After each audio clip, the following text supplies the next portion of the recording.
gays and lesbians and non-binary and everything in between. We're just gonna like exist in a world, and the lesbians are gonna get shit done, and the gays are gonna sort of Make things pretty. Make things pretty. Yeah, it's gonna be a wonderful existence.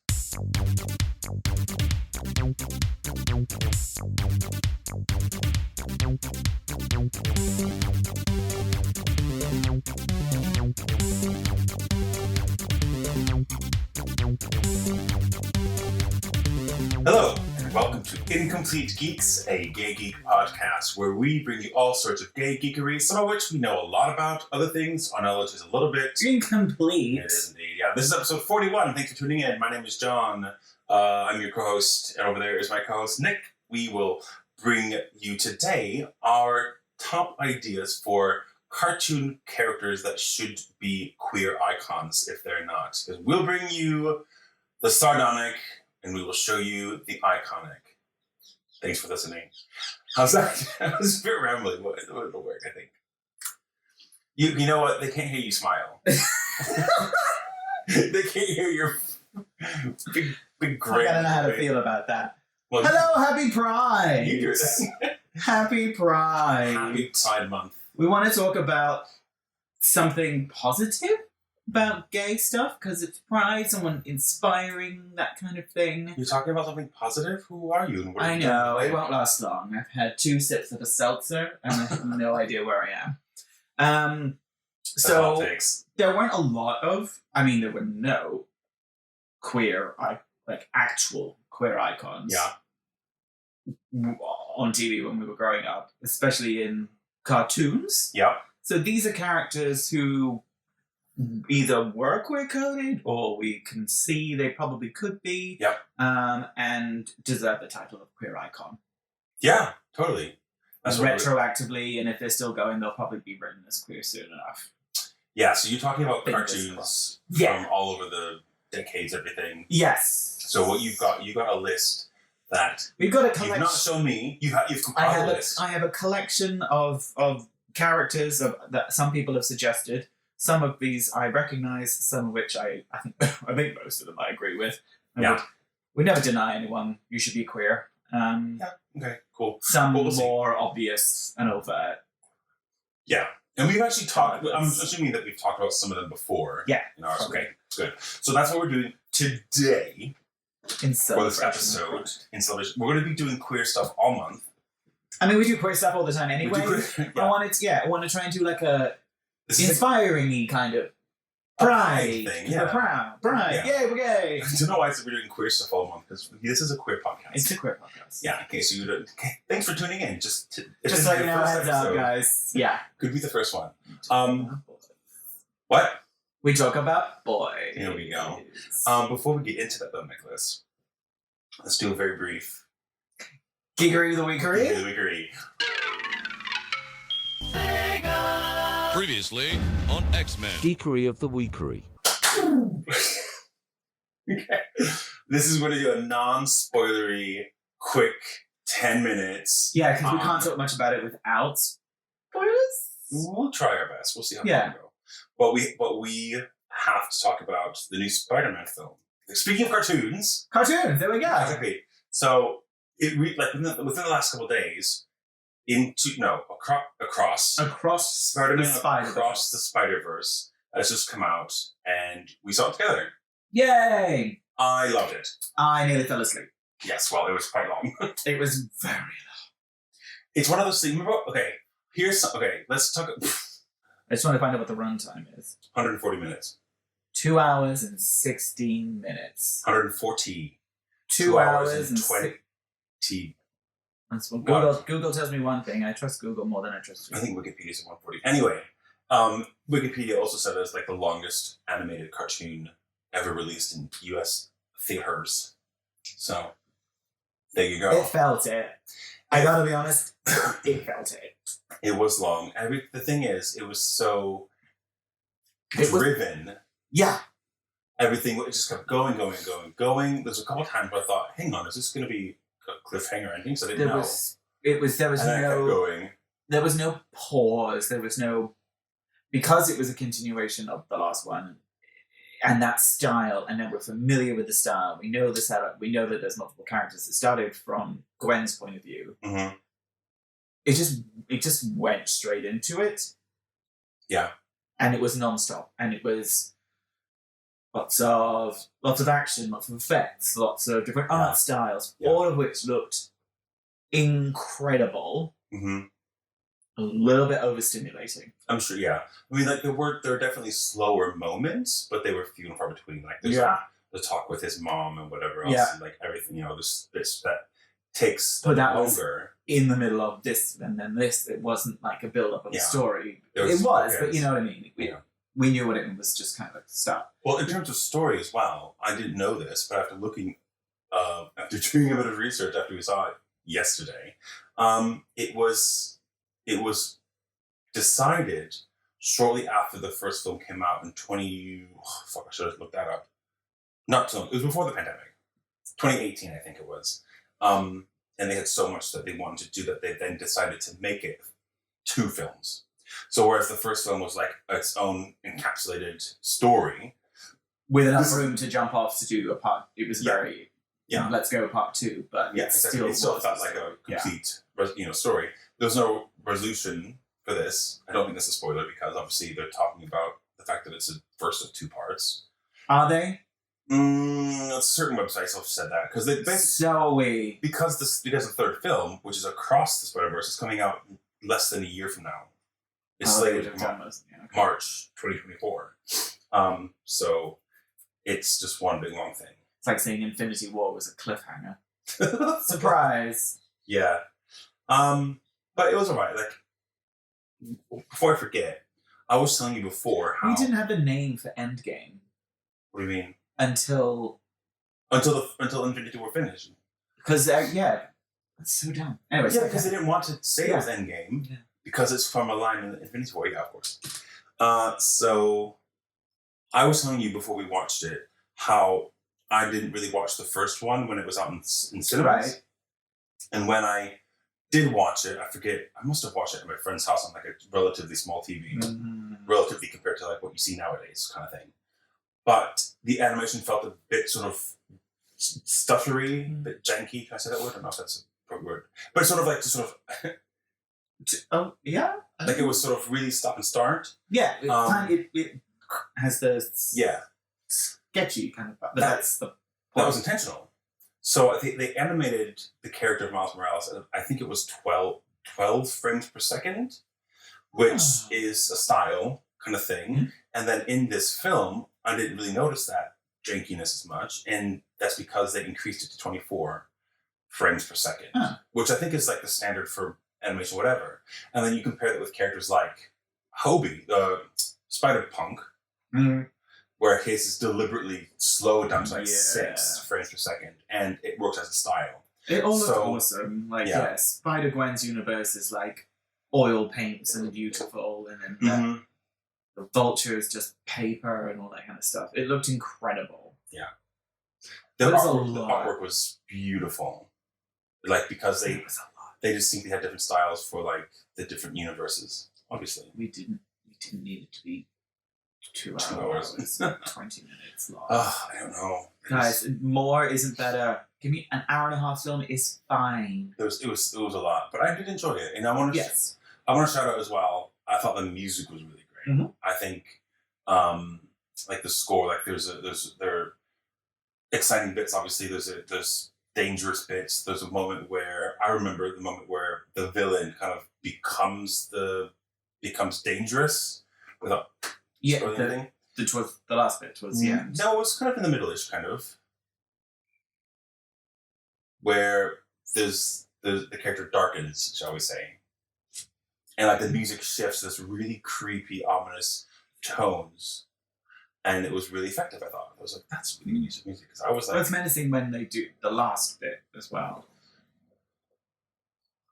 Oh yeah, the music is very ominous and changing towards the end of that as well. So yeah, I think I know what you mean. Yeah, that was different as well. Mm-hmm.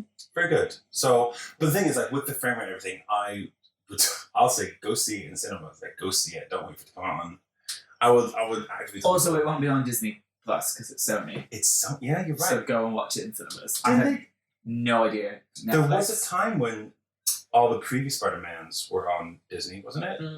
Yes, but no, they're not now. I don't know. Like the old, I don't know. Spider-Verse isn't though.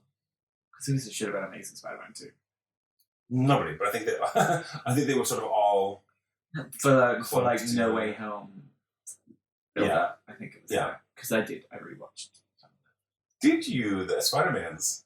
Why? You have nothing better to do? He's, I mean, he is. He's not my favorite. That's all right. You know my style. I don't like all my ways too clean cut. Okay. So you don't like any Spider-Man?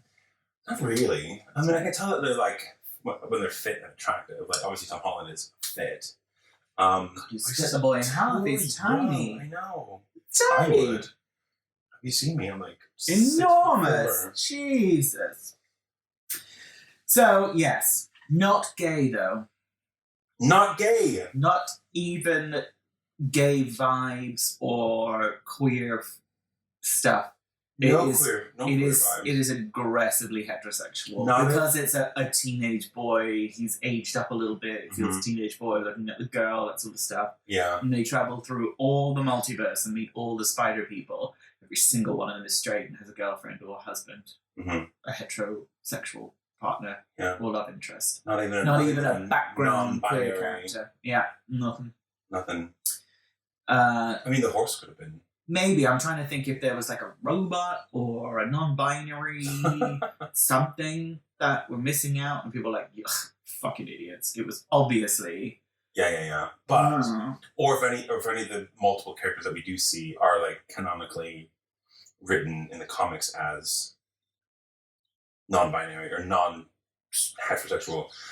Oh, also, I think that for many Spider-Men, Spider-Gwen gay? Well, I don't know. She's friends with Peter Parker. She's friends with Miles Morales. Yeah, but there's definitely like sexual tension. On his part. They almost kiss, right? Which doesn't mean anything, I suppose, necessarily. You look that up. But yeah, like, I didn't realize how many comic book versions of him there actually are. I didn't really go into that much detail, but I don't think there's any character that you see on the screen there that isn't from something in the Spider-Man universe. Maybe the car, but I think even Peter Park's car. There's a Peter Park's car. That's our only spoiler. I'm sorry if that ruins the joke, but I actually full on lol. It was funny. Like the people were laughing out loud in the cinema. So it's always fun. Yeah, I think it is based on something from the comics anyway. So, but it's Speed Buggy, isn't it? I don't know what that is. It's an American cartoon from olden days. I think it looks like Speed Buggy. Cool. Well, that's our geeky of the weekery that we had to talk about because it is geeky, but not gay. Sad face. Sad face. Are you looking up if Gwen is canonically non-hetero? They're saying that Jessica Drew is bisexual. I feel like I would have known that. But by they I say a comment in Marvel Man Game Comic Binds GameSpot Forum.org or whatever the fuck. .org.spot. Yeah. To be fair, pretty much any of them could be bisexual, but true. Not so much as I've known. She's not been on any of the Rainbow artwork. I feel like it's June. I would have seen her. Yeah, if she would have been like front and center more. Yeah, there's always that strange thin line we cross where we like June as our month to be front and center, but also part of us just wants to be integrated without having to stick out. I just wish we had some better gay characters. Yeah. I'm just in new comics though. Like I'm so fucking sick of seeing North Star every single Pride, and props to him for being the first one that came out. But he came out because he's a character that no one gives a shit about. Yeah. So they could make him gay. Be like, let's see if we get burned down. If so, we'll kill him off probably. Because who cares? And they didn't, so they're like, okay, we'll keep him around then. we'll keep him going. And he's married now to... He's just so not. He's just so not. Yeah, well, we've got Wiccan and Hulkling now. That's true. Yeah, but like, he's what, 19, gets a boyfriend, and they get married. Like, where's our messy gays? Nice man. Yeah. Just haven't found the right girl. Anyway. So moving on. Go and see Across the Spider-Verse, but pee before you go, because it's long. This is very good advice, yes. It is long. What's next? Paint the whole world with a rainbow. You're using your gay rainbow on me. Yay! Gay! Gay rainbow. It's a gay rainbow. Shall we begin? We love gay. Hi, gay. Hi, gay! All right, hit me with some cartoons. Let's just go through some of them. And I kind of wanted to save them for the right order, but There's not going to be one. there's no order. It's chaos. So, Wait, recap. What is this? This is cartoon characters who... these are cartoon characters, mainly from our childhood, Yeah. mainly, who we think should be recognized as queer icons. Queer icons. Yes, very good. Go. Well, Ready. we'll debate whether we should. We'll debate, We'll yes. debate with that. The Brain from Pinky and the Brain. What the fuck? This is your first one? That's number one. This is in no particular order. Is the Brain a queer icon? Oh my god, I love this episode He already. is the Brain a queer icon. Because he's like this dramatic, flamboyant, self-important person who lives with a bimbo. He's, Bimbo Twinkie guy. if he's queer, then he's going to be like that sort I'm of... not saying is he queer, is he a queer icon? Okay, let's think of... Judy Garland is a queer icon. But, Fair. you know, Yeah, Beyonce is a queer icon. gotcha. I would argue that he's queer. I'm just looking at this. Yeah, he's very much like the Shakespearean sort of... Yeah. Ian McKellen vibes. Okay, I see that. Trying to take over the world, which all of us gays are trying to do. It's the gay agenda. Don't tell them. I guess, but I'd say he's more queer than a queer icon. I think he But Yeah. I kind of agree with you because I don't know what it is about him that would make him iconic. Shall we move on then? Let's put a. I'm just gonna say he's queer. Fine. Yeah, good. Next. Bugs Bunny. Off mic, you and I have talked about whether or not Bugs Bunny is a queer icon, but I've never thought of him as that way. But the argument that I think that you're gonna make, just to see if I understand it correctly, is that because he's always like dressing in drag, and to sort of trick the antagonist of the photo, Yosemite Sam, whoever. Yeah. Which I don't think is a really good reason to Question. dress in drag. So no, he is comfortable and fluid in his gender expression, and he explores gender and sexuality in that way, but it is not the butt of a joke. He portrays a woman, dresses a woman, but doesn't make fun of them. It's never putting the woman down, is it? It's highlighting the idiot or taking advantage of the other guy. So it's quite positive one, because it's not like, oh, a stupid woman, which this was come out in the 40s. Yeah. Can you imagine what all the other cartoons or what women were thought of? The jokes about women drivers and women late and she wants to clean, all that kind of stuff. That's a fair point, but also I feel like there were moments when he uses it as a sexuality to get one over on the. Sure, but what if that is who he is? Mm-hmm. You know, he does it well. He does it well. He knows how to do it. He's not like he's not like the kids in school who decide to wear drag because it's Halloween. Like, oh yeah, I have to go dressed as the Spice Girls, where they're the rugby team and they beat you up the rest of the time. It's like, what the fuck is wrong with you? And you look fucking hideous. He looks fabulous. And there's in one of the new Looney Tunes ones, with Kristen Wiig is in it as well. Oh yeah, so funny. They're doing a bit where they're like air stewardesses, okay. and like he's in drag, and then Lola Bunny, which is Kristen Wiig, is there as well. She's like, she's dressed as a cabin crew. She's like, you know, they have male flight attendants now. What's that about? And he's like, I like the height the heels give me.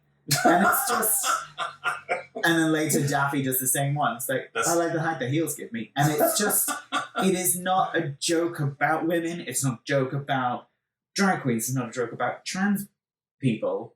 It is just, it's just it's so fun, and it's just not malicious. And it's like, oh no, I'm going to wear a dress. Yeah.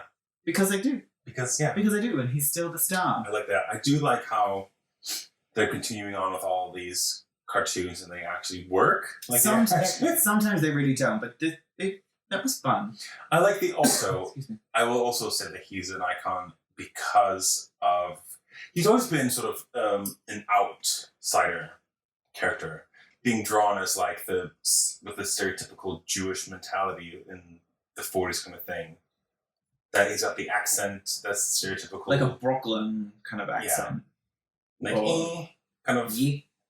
Yeah, so he's always sort of been okay in that outside of the norm area. Which is like a beacon to all of us. He's just... I love it, and the more I look at it, the more I love it. That's like ridiculous one. I love that one with his various the blonde wig and the, yeah. But he's again, it's very old cartoons, but it's just such a very positive kind of masculinity. Mm-hmm. Yeah. Because he's not Pepe Le Pewing girls or anything like that. He's not Foghorn and Leghorn. He's sort of... I quite find him. Anyway, sorry. It's just ridiculous. It's got a positive male character. He's not, Fred fucking Flintstone. Yeah. He's not a house husband he's not a husband but a housewife. Like, where's my dinner? That kind of doesn't perpetuate any of that. He's a certified bachelor, confirmed bachelor, which could be in the 40s and 50s. Yeah. Coding for that. And then he dresses in drag for fun. Again, at the time, can you imagine being, if that's the characters you grow up seeing in the 40s and 50s, it means a lot. You don't have to be this kind of way, and you're still brilliant and hilarious. I don't know. I hadn't thought about it a lot until looking at these. I love it. Me. I think so. Yeah, I'll call him an icon. I love it. Considering he's like the main character of like every season as well. Yeah, and he always wins, and he's it's never malicious and stuff. Doesn't always win. I think once he's like up against like Daffy Duck and they kind of always lose kind of thing. No, he always wins. There's been one where he was up against a gremlin. What? Yeah. Like from the 80s. Yeah, and it's a plane. It's like a World War II kind of thing, and that's the only one I think where he doesn't win. Maybe one more. Anyway, I'm going to say queer icon. Yeah, I'm with you. Elsa from Frozen. What? Okay. Hot take. It's not really a hot take, but I've never seen it. Okay. I mean, I know about it. Never seen it. So I guess why she might be considered a queer icon. Because from what I know, my limited knowledge, my incomplete knowledge of the world of Arendelle, there you go. Got another stuff for my pub quiz. She's like the sister to Anna's the sister, and she's one who falls in love with Kristoff, who's the male, whatever. And she's not really. I like how you're centering the whole story around the male. I'm not. I'm just saying that he is such an incidental character. Yes. But Elsa is the one who sings "Let It Go," so I think she's the star. No, definitely. I'm not saying. Then there's Anna, and then maybe there's Kristoff, who is Jonathan Groff.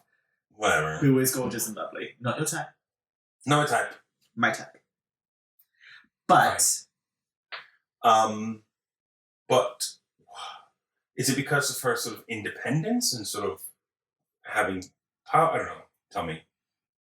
Oh, I don't know if there's actual comments on why she should be, but it's because, her story does not revolve around a romance. There's no romance in it at all. And everyone's just waiting for her to come out. Is that it? Well, she should be gay. Well, but coming out, hasn't she like secluded herself of all her life because she's afraid of like using her powers? Yeah, in the start of the first one, the whole point is that she lets it go and embraces her power, and then there's a whole nother film since then. Right. So no, that was the start. I was very disappointed that they didn't let her be gay in the second one. Mm-hmm. And everyone's like, my brother's like, oh, they weren't going to because it's Disney and they'll lose money. It's like, fuck it. Yeah, I mean, it was fuck you if you don't want to watch a film with a gay character in it. Fuck you. You don't get to pick and choose about which character. Anyway. Let's stay positive. So, sorry. If she had come out in the second one, undeniable. Obviously, she would have been both queer and a queer icon. But we're saying queer icon, not gay icon. Because gays, we love the fabulous, the extrovert, the dramatic, the divas. This is a smart, beautiful, powerful, independent woman who is a ruler and doesn't need no man to do any of that shit. Which is lesbian icon. Well, I was going to say a feminist icon. True. Same thing. Is it the same thing though? There can be crossovers. Lesbians are feminists. Because if they're not, I feel like, how is that possible? I don't know how that's possible. You're making my brain hurt a little bit. That hurts a little bit. So, yes, of course she is. Shut up. Okay, so like in the second film, is there any romance at all for her? Or she just continues being... No, like she could have. She could have had a little a flirtation's all I needed with that. She looked Inuit villager person. Right. She could have had that. Yeah. That's all I needed. Yeah. When I took the coward's way out and didn't go for it. Was their most successful film since, like... I think it's the most successful film ever. Well, obviously, it was... Ever. Inflation or whatever. And I get it, but, you can't just save the gay for the shit characters you don't care about, because then we get, that? Is the one about the planet of the worlds with the gay guy in it? What? The planet of the worlds. Yes, the perfect one. I know what you're talking about. Oh, it was... Do you mean the treasure planet? No, I don't. It was a recent one. Planet... Oh! Yes, with Jake Gyllenhaal. Strange Planet. Strange Planet? Strange World. Gyllenhaal's in it? Yeah, he's the voice of the well, he's the main character. Yeah, because he sounds like him. Sorry. Yeah, that one. Which was crap. Was it? But they have a gay... His son is gay. Yeah. Voiced by a gay actor. Oh, okay. And they're like, oh, see, the gays ruin everything. It's like, this film was garbage. I'm not seeing That's why. You're just like, oh, fucking finished. It was bad. Okay. And that's we'll let the gay be in this piece of crap that we don't care about. Anyway, we're getting negative. You just have like a thing where there's a character in it, but it's not about the sex, not about the sexuality. You just be like incidentally gay. Like, none of the straight people are. It's always about the sexuality. Well, so for everything's about sexuality. Elsa.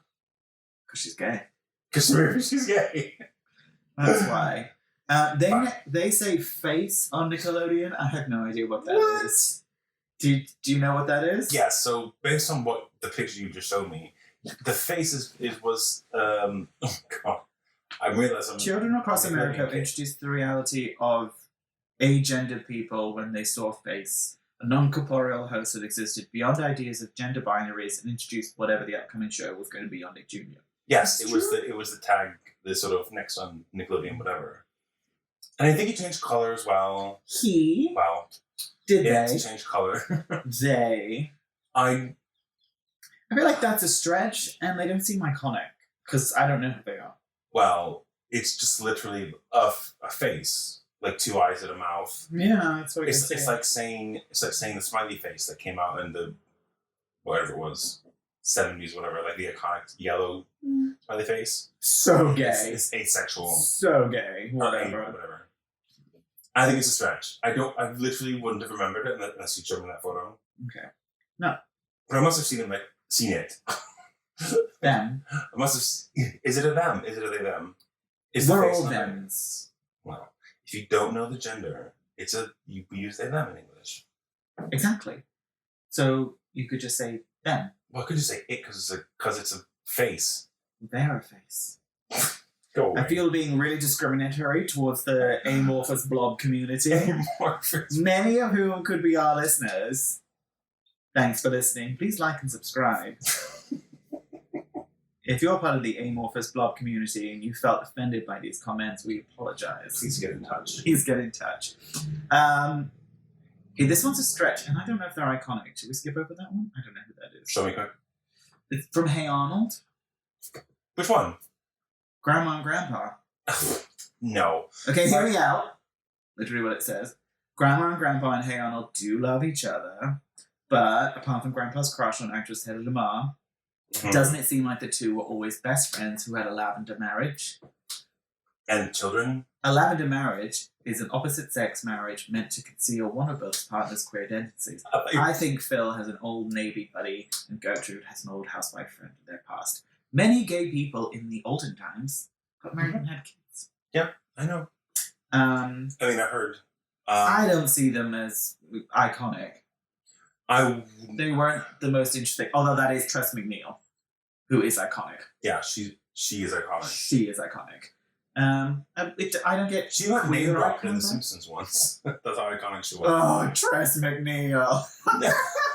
I think Homer was in like a slaughterhouse and like the robot was like, you are coming to hear about, and he's like, that sounds like Tress MacNeille. something like that. I love her. Yes. No, I don't see. There's no gay iconness about them. So my Nickelodeon youth was basically Rugrats, Of course. Rock Was Modern Life, Of course. Real Monsters. Real Monsters. Yes, that's the one. And Oh, Christine's died. Oblina's dead. what do you mean? Oblina / Chucky. She died of cancer. Chrissy Cavanaugh. Oh, when? Oh, wait. A long time ago. I did know this. I recognize, the voice of Chucky. Because Chucky's obviously been recast. Because the poor What thing. are we recast? Is this show going on? Yeah, it still is. No. Yeah, Reboot, maybe. yeah, they rebooted it, but the others came back. Yeah. Anyway, we'll get to Rugrats. Hey Arnold was like not really high on my list. I don't know if maybe it came into it. I didn't watch it a lot. I definitely don't remember very much. I would argue Helga Pataki is more of a queer icon than Grandma and Grandpa. She the crazy one with the weird hair. With the hair and the eyebrow. The pigtails. Yes, Helga, yes. Loved Helga. Sorry, very burpy. Again, I'm not saying she's queer. She could have been because she was clearly going to be like a Sarah Lawrence, like, woman poetry major. So, Like a lesbian university, whatever. Right, okay. That's often a lot of people's jokes. She was very clearly going to do a liberal arts, English poetry degree, that sort of dramatic person. or become a Miss Trunchbull type person. No, she's going to be dramatic and cool, and she's very clever and creative. So that she could have been queer, but she's also could have just grown up to be fabulous. So We never know. Yeah. So that in itself is queer icon, but she's not on this list. So No. no for Grandma and Grandpa, yes to Helga Pataki. Sure. Says I. What's next? He-Man. He-Man. Yeah, well, We can't obviously- talk too much about this because I have to do a whole episode because I am obsessed with He-Man. But Just so you know, dear listener, I'm rationing Nick's 80s cartoons episodes because I don't want. I need them to be spaced out a little bit. Yeah. we can't do it all in one here. But we will. Absolutely. Yeah. Adam is a queer icon. He-Man is a gay icon. Which one's Adam? The human, the normal version. Oh, okay, yeah. I never watched it. I was too young. You're 2 years younger than me. I'm what? 2 years younger than me. When did it come on? It was not. I don't remember. It came out in 83. That was the year I was born. I was 1. Do you think I was watching it when I was 1? I remember. You watched it later. I'm a Sagittarius. I was 0 for 11 months out of that year. People younger than you have watched it. Can't keep using that excuse. Well, You're fine if you never saw it. Whatever. Yes, and I feel like it's going to be on here as well. Skeletor, also a queer icon. sure. I've heard that. Massively. I don't know who is more. More queer? More queer, I don't know. Both wear fluffy underpants as Really? their main outfit. Fluffy underpants? Yep, Okay. that is it. Adam wears purple fluffy underpants with purple tights, a plunging V-neck but with an undershirt, and he has a bob. And he transforms into a muscle guy who wears orange fluffy underpants and a harness and is tan. Yeah. Very nice. Mykonos. Very flamboyant as well? Or just the look? He's like such a himbo. I feel like Adam's queerer than He-Man. I feel like Adam is, if they could be separate people, Adam is the queer repressed one, and then He-Man's the one who's like a himbo kind of character. Who could be gay, who could be straight, who could be like whatever. I can imagine him being friends with gays and that sort of stuff, dancing on tables and stuff. Okay. Whereas Skeletor is equally ripped, but feels shit about himself. Right. Bitchy and bitter, cowers away, has evil plans, and is surrounded by freaks, geeks, and a hot babe in a bikini with snakes around her tits. That sounds amazing. So gay, right? I mean, again, it's the 80s, and everything in the 80s is gay. So, but like, does Teela have snakes around her tits more than Evelyn? Evelyn has like the stones. So we won't dwell on it anymore because I want to do a whole episode on it. Fine. Can we circle back really quickly to fluffy underpants? Because I want to know how this works. Fluffy underpants. Do you need to see it? How are they fluffy? Furry. Right. Okay. Like it's meant to be. Barbarian. It's like a loincloth. Yeah. Lion skin, whatever. Teela has snakes around her tits. So she's a good guy. So that's who Adam's friends with.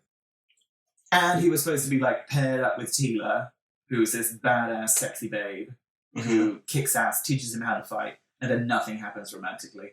And then we go and talk about his sister instead. So gay. His sister?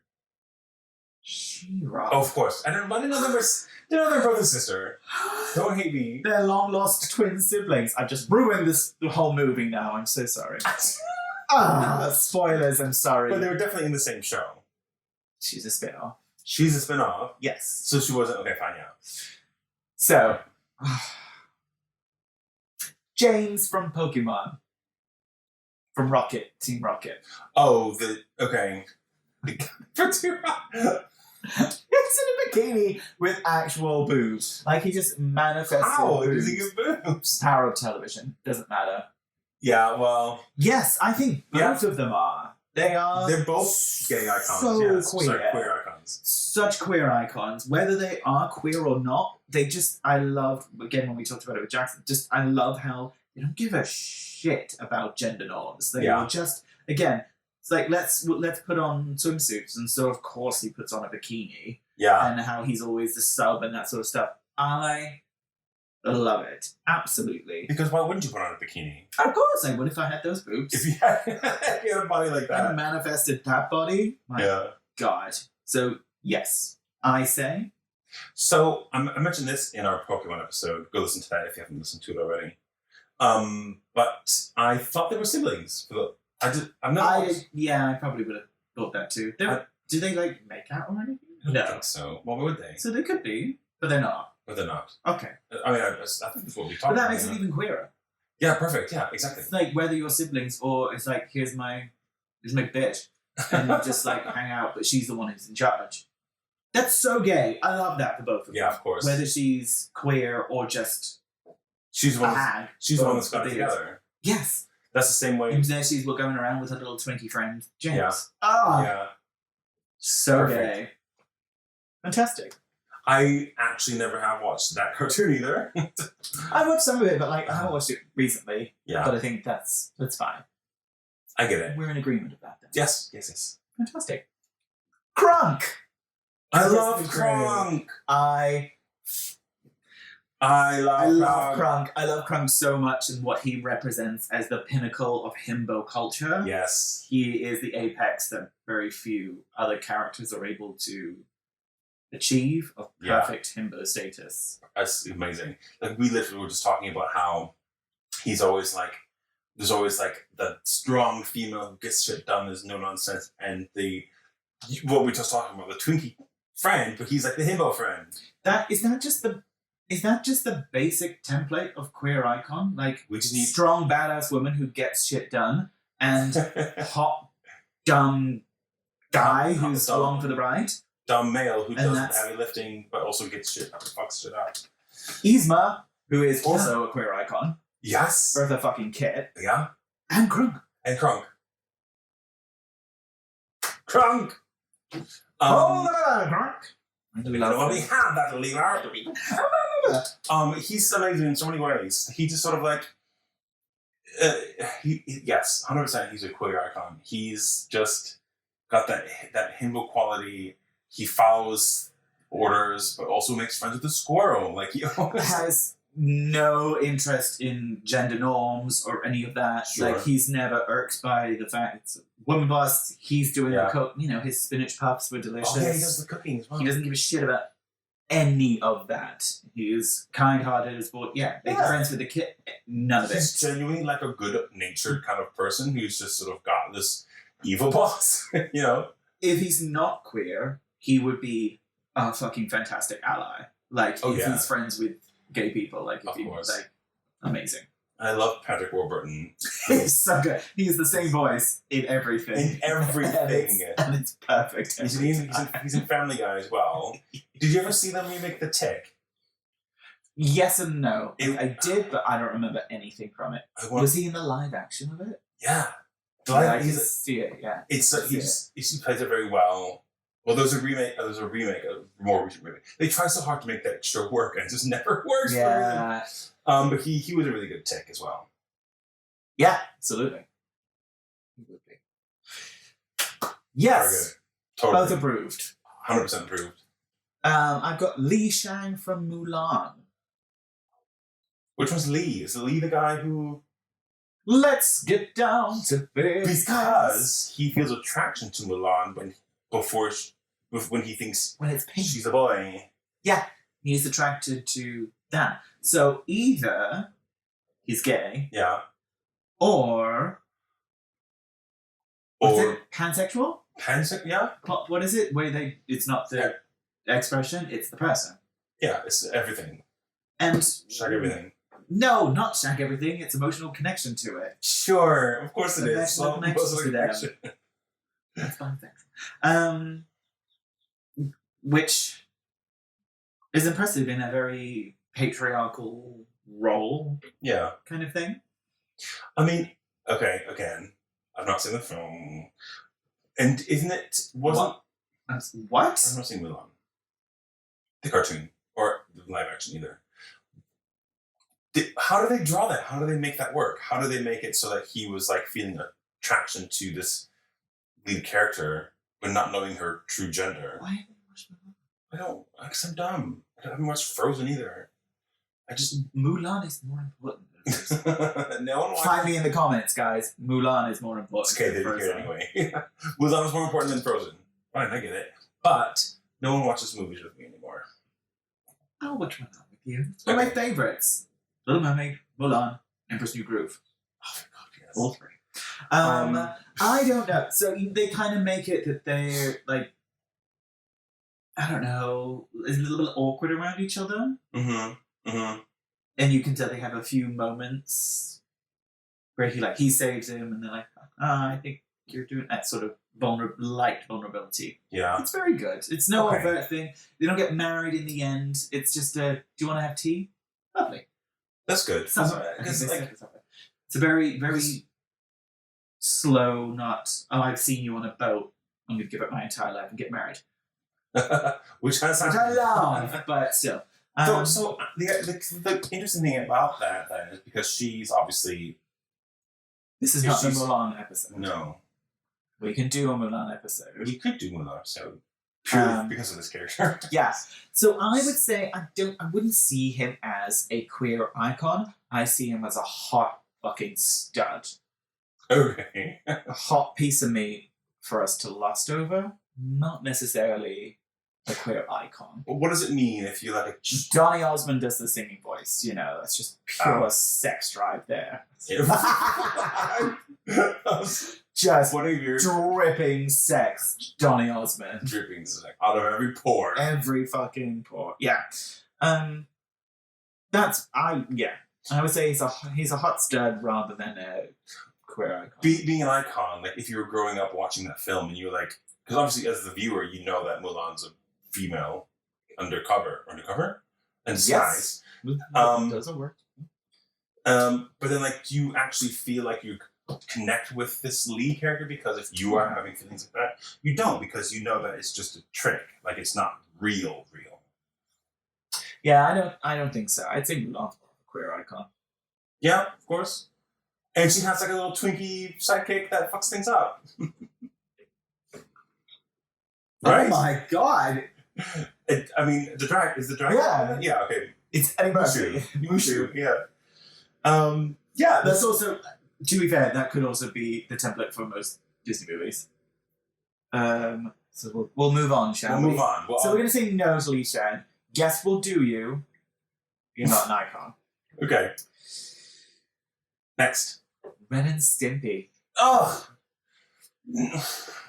Now, Why are they? they are the gayest fucking thing ever. They were the filthiest fucking. Did you watch it? I wasn't allowed to. No, you shouldn't have been. I shouldn't have been. Yeah. Everything is a metaphor and an entendre because obviously they can't do it, but it was disgusting what they could get away with. Everything is filthy. So they are absolutely gay as the day is long. Okay. They are literally, that's him. Like when he's doing that. That's him what? Looking at Stimpy's butt. Let's see, he's got a saw, but he's attached it to his crotch, cutting a piece of wood. Oh, I didn't even see the saw. Cutting a piece of wood that's on Stimpy's butt. Oh, and has to do this to cut it. And when he's doing that, you have close-ups of Stimpy going, Are you kidding? no. It is filthy. Oh, the way they went about sawing was just having anal sex. It was just... Yeah. I never even thought of them that way. I never thought that. I thought the show was more like just being Gross. weird in a crude way. Yeah, no, it's all of it. And like, I feel... I would quite like to watch some of it again to see if I... Yeah. There would be so much stuff I would have had no fucking clue. Yeah. Well, yeah. So many which is things. kind of the joke, isn't it? It was very much made for adults, not for kids. Yeah. And I suppose that kind of, because the MTV generation as well got exposed to that. What are you? We're the MTV generation. I'm the MTV generation. You're absolutely the MTV generation. I feel like we've had this talk before. How are you not the MTV generation? I mean, I've been shouted at because I didn't know what my generation was like. You're a millennial. You've always been a You millennial. are a millennial. Yes. Yeah. I'm not. That's not the MTV generation. Who's the MTV generation? That's like Generation X. Oh. Like the ones who sort of grew up with MTV in the 80s kind of thing. We grew up with MTV in the 80s. No, we didn't grow up in the 80s, Nicholas. We grew up in the 90s. We grew up in the 90s. MTV was still there. It was still there. But it wasn't when it was like it MTV wasn't was a cultural touch point. Sure was. Not in the, Sure was. not as much as it was in the 80s. Way more than it was in the 80s. Tell me who these friends are who are telling you you're not MTV generation. I disagree with them entirely. Disagree entirely. But my point is that Ren and Stimpy was like, there weren't a lot of cartoons. Didn't it come out just after Simpsons did? And Simpsons, who was like the longest running sort of cartoon ever now. It is, yeah. And they tried to capitulate on that success. And Ren and Stimpy was just like the same, but sort of... Capitulate? Is that what I capitalize? They tried to capitalize. It's like, oh my god, is he smarter? Is that the Same right as... word? No. No. But if you say it fast enough, people just sort of assume you're right. Not in this case, babes. That and what was the other cartoon? Beavis and Butthead. Yeah. Animation. Which is 90s. Which is MTV. Yeah, that wasn't.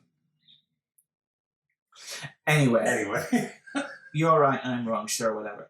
I would just say they're gay. Just stone cold gay. Yeah. But okay, here's a question. But I don't know any gay man that I know of, and I know 4 or 5 who would be like just a few. Ren and Stimpy, my fucking icons growing up. No. Because it feels like even though they were stone cold gay, that humor Yes. is straight boy humor. It wasn't for us. Yes. That was not made for us. Because the question I was going to ask is basically if they're doing stuff like that, like is being gay the joke? The joke? Is that the joke? I think so. Well, then they're not icons. Then they're just sort of capitalizing. They're capitalizing on the humor. So no to Ren and Stimpy. Gay, yes. Icons, no. Nice. Sebastian. The crab? Yeah. No. No. Me too.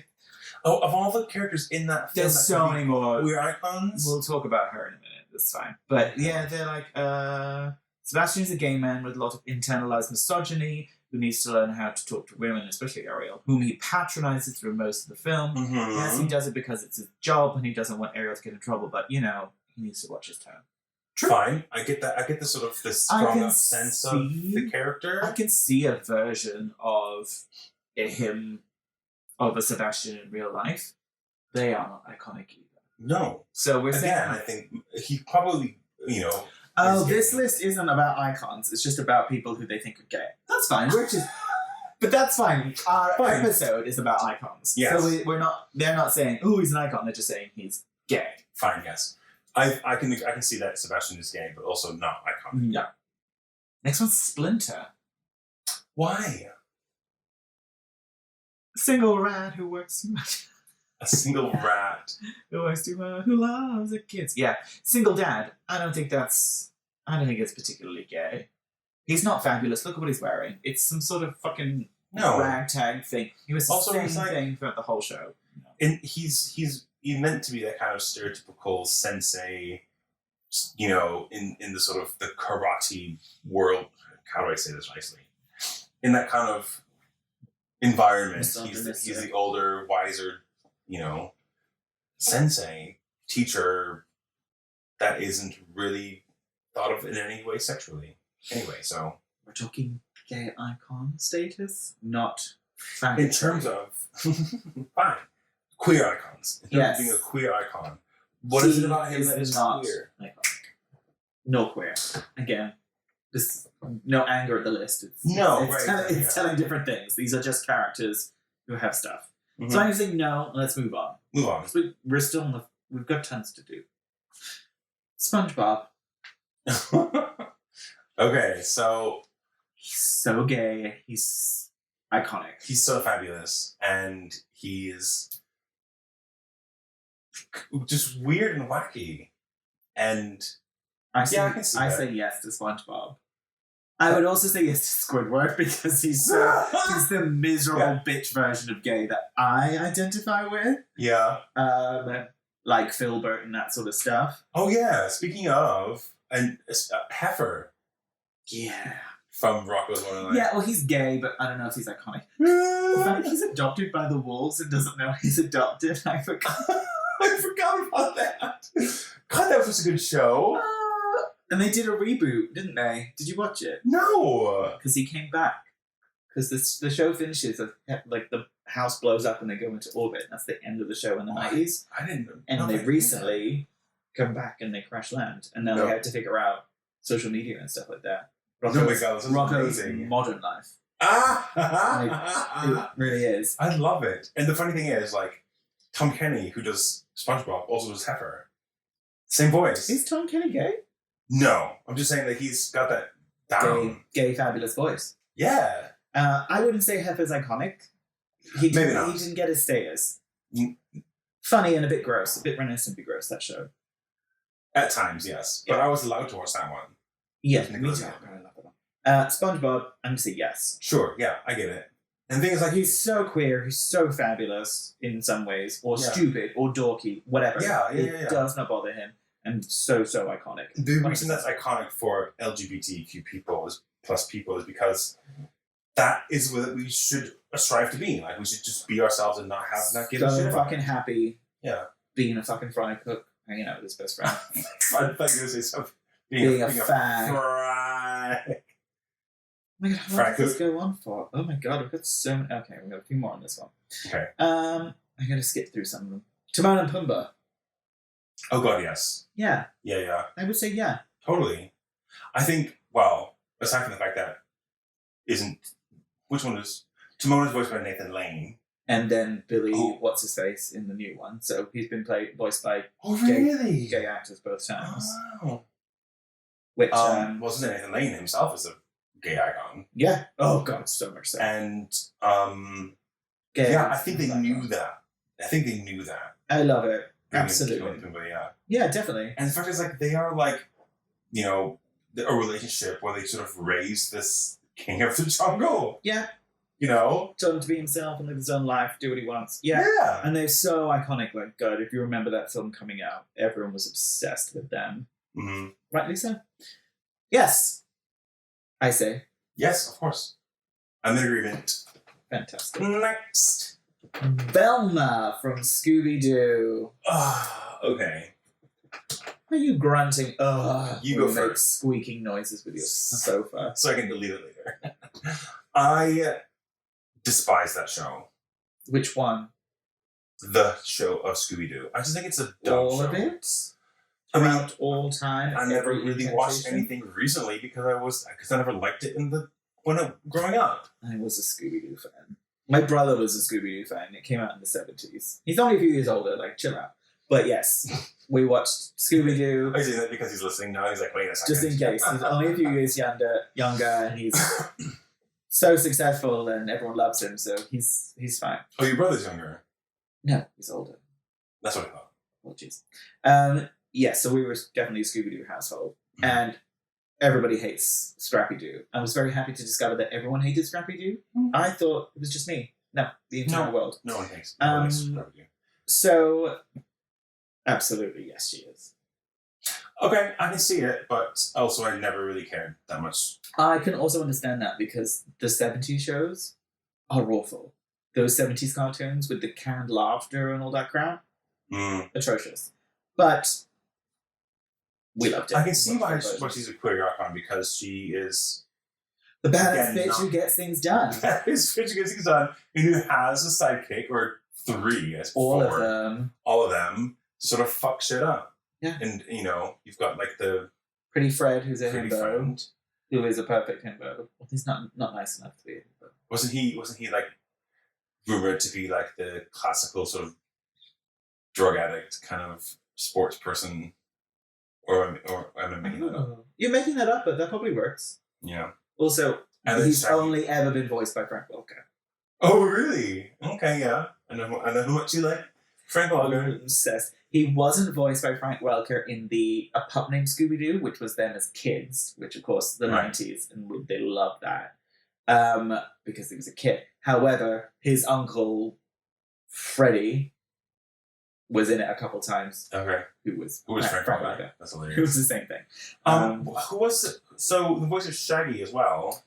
Casey Kasem. Was Casey Kasem? That's why I think Stoner which Boy. makes sense. And the Stoner, yeah. Yes, absolutely. She's the only one who did anything. She figured everything out. She Yeah. carried the whole show and that sort of stuff.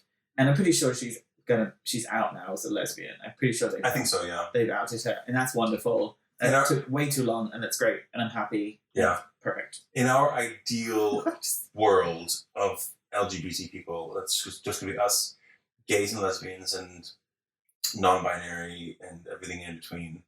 We're just going to like exist in a world, and the lesbians are going to get shit done, and the gays are going to sort of Make things pretty. Make things pretty. Yeah, it's going to be a wonderful existence.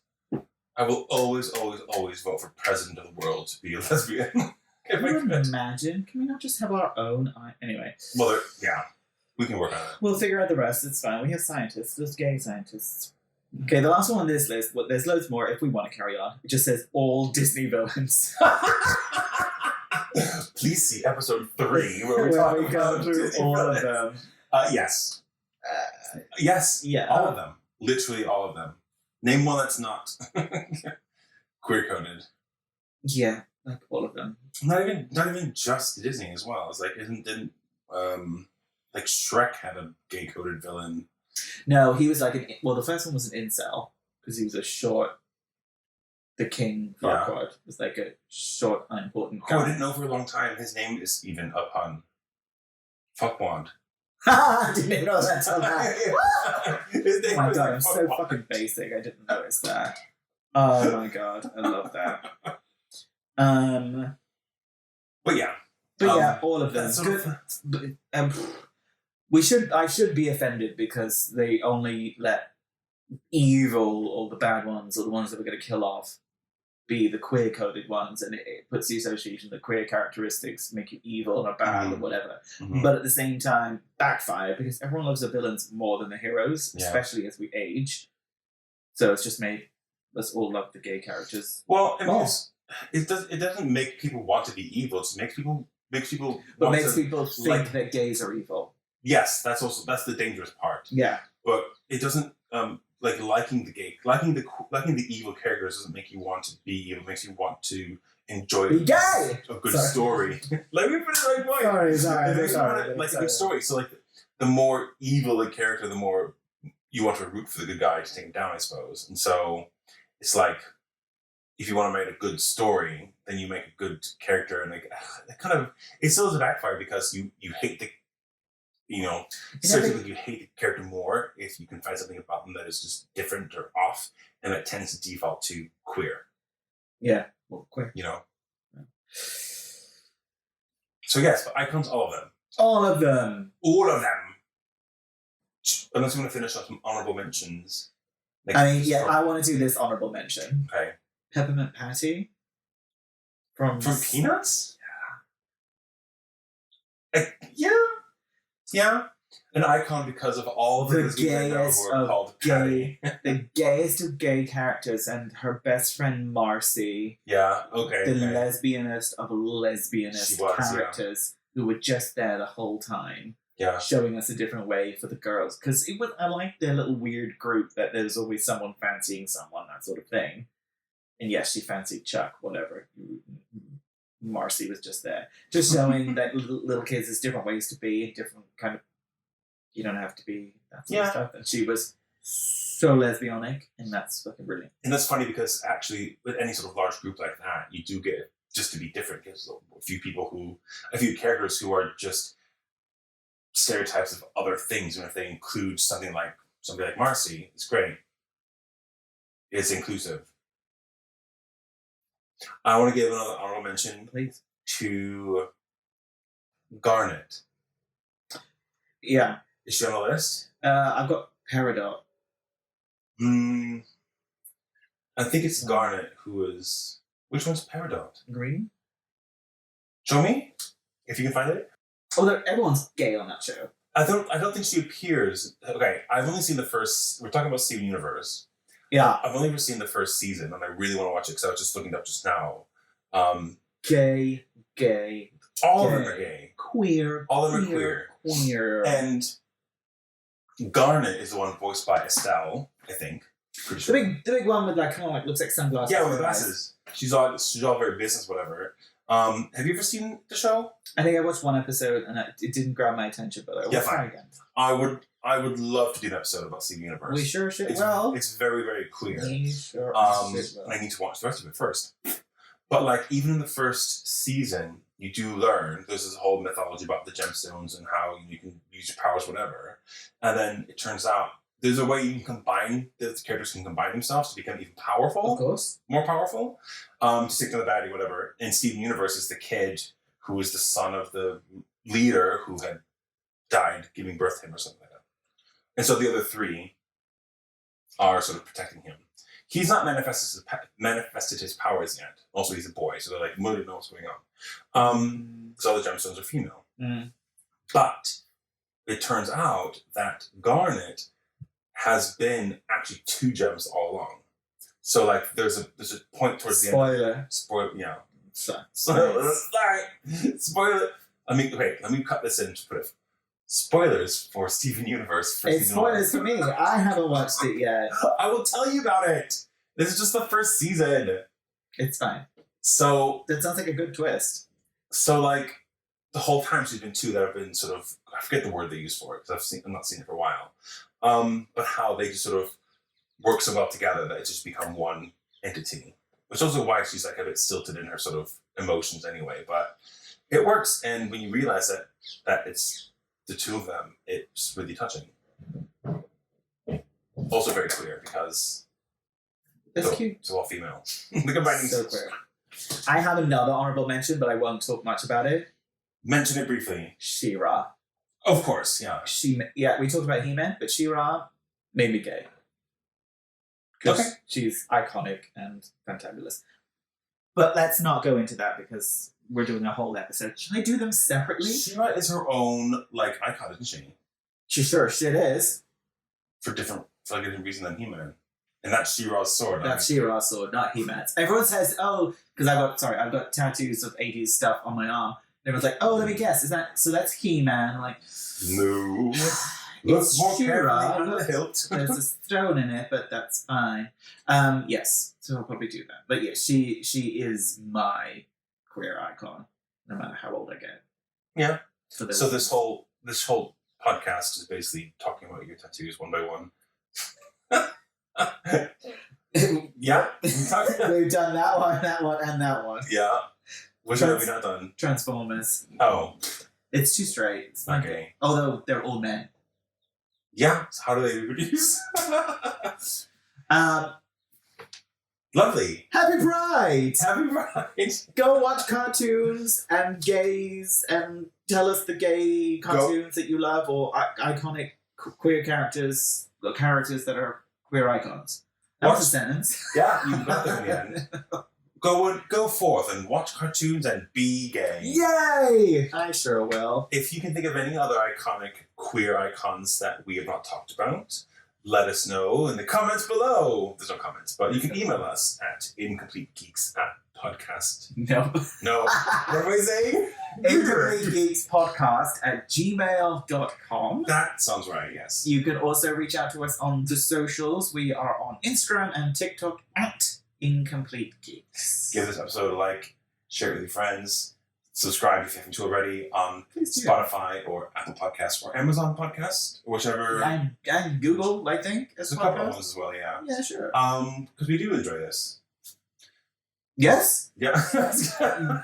Yes, I do also enjoy this. Sorry, that was a really weird thing for me to do. Sorry, am I not making that clear enough?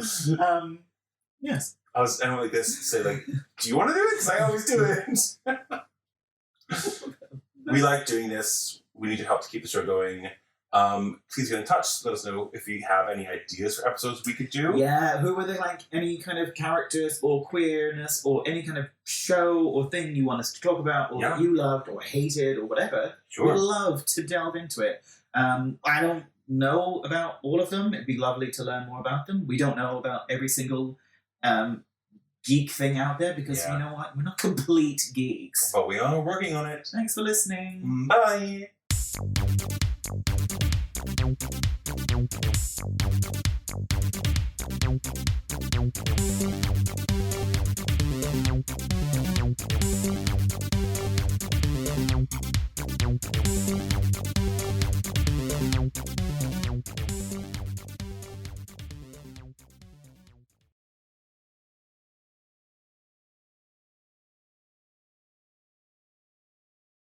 I'm not sure I have a huge amount of confidence in this episode going well. Whatever.